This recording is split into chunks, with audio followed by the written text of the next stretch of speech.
Siji-siji ing guyub lan rukun tansah ngajeni lan ngopeni ukur gunung hanjoko pagerti sedulur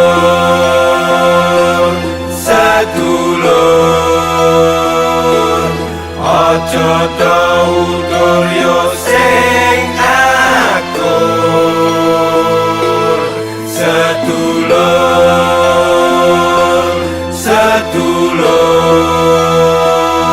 welas asih padha ditandur.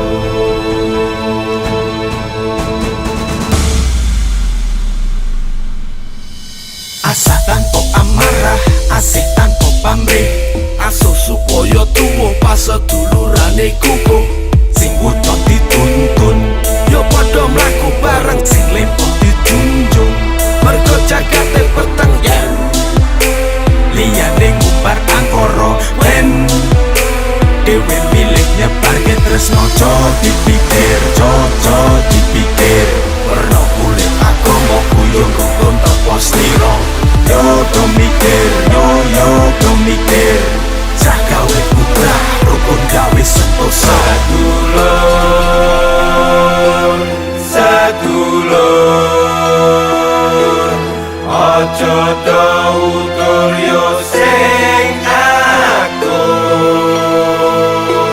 sedulur welas asih padha ditandur.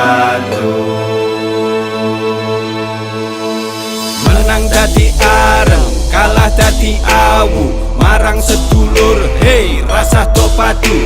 Ora sana ora kadang yen mati melu kelangan, agegaman kamanungsan migunani tumraping liyan.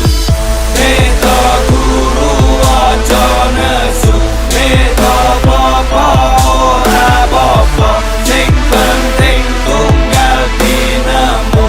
Beda iku kodrate manungsa, pilih kabeh sedulur nyawiji-siji ing guyub lan rukun tansah ngajeni lan ngopeni ukur gunung hanjoko pagerti sedulur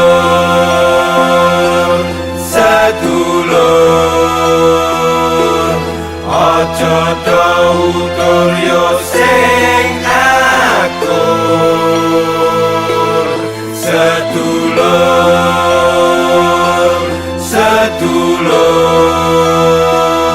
welas asih padha ditandur.